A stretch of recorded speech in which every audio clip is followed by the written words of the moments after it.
Kate McClellan, pro wedding planner with over 16 years of experience helping more than 400 couples down the aisle. I started Planning Collective to help all couples get through the overwhelm of wedding planning by sharing my actionable tips and tools that I've used over the years working with my clients. We'll focus on getting rid of what I like to call FOWO, the fear of wedding oversight. This is an unfortunate condition that almost every couple will suffer from at some point.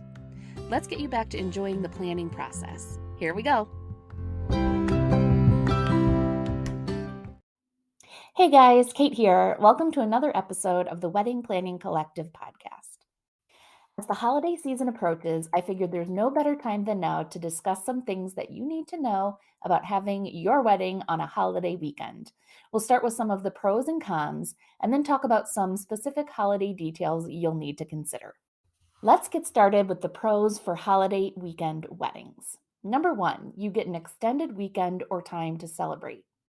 On weekends like Memorial Day and Labor Day, it's really common to have weddings on Sundays, as most everyone will have Monday off.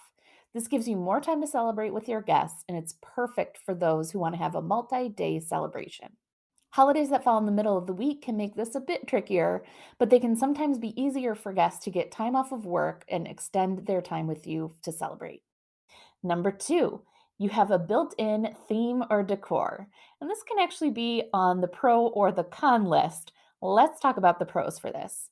I find that most couples that decide to have a wedding on a holiday are happy to embrace the built-in decor, but I'll speak to more of the cons in just a minute. Generally speaking, though, if you love a good holiday wreath and Christmas lights, having a December wedding is almost a no-brainer. Or if you're going to play heavy on pastels and spring flowers, maybe a Memorial Day weekend wedding would be perfect for you. Not only does the season help with your theme, but you'll likely find some discounts on decor items that you're looking for, especially if you can hit the sales the year before your big day. And finally, number 3, you can catch some great deals from vendors for holiday weddings. Possibly. This is similar to your decor in that it can be a pro and a con depending on the vendor, but you can usually find some deals if you're picking a date that they may likely not book otherwise. You're more likely to find these deals from larger companies or your venues, especially if you're looking to book on a weekday as opposed to a Saturday or Sunday. Let's discuss some of the cons to holiday weddings.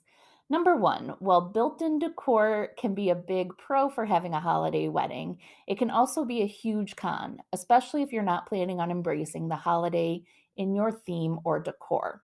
For example, if you're thinking of having a wedding around Christmas because your family will already be in town, but you hate the holiday decor that your venue puts up, it's probably not going to be the best route for you to go. Or maybe you found the perfect venue, but they only have October 31st open within your window. It's likely that most of your guests will assume that you're having a Halloween-themed wedding. And that's not necessarily a bad thing, but if you're not a fan of Halloween, it may not be worth it to fight the theme. Number 2, some of your vendors may be more expensive on holiday weekends. You'll find this more commonly in smaller businesses and those that involve travel. As a small business owner myself, with hardly any wedding-free weekends in the summer to spend with my family, I do have increased prices for weekends like Memorial Day, 4th of July, and Labor Day. In addition to some of your vendors having holiday fees, you'll also need to remember that travel costs, like gas, flights, and hotels, may be much more expensive during the holidays. This will depend, of course, on where your wedding will be and if it's considered a prime destination for travel over that holiday. Number 3, depending on where your wedding will be, you may need to be much more proactive with the final details than you would during a normal time.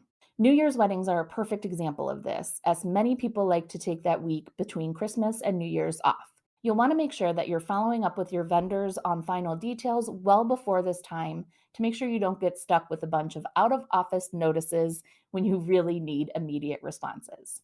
And the final con to consider if you're thinking of having a holiday wedding is that you'll likely have some guests that are not able to attend because of other holiday commitments. Just like a destination wedding, you'll need to be okay with guests not being able to make it, even if you give them plenty of time to make arrangements, or the cost isn't going to be much more expensive than any other weekend. People have long-standing holiday plans or routines that they just simply won't make any changes to. Now that we've discussed some pros and cons, I'd love to share some of my favorite holidays to take advantage of and some extra words of caution about others. Hands down, my favorite holiday weddings are always New Year's Eve weddings.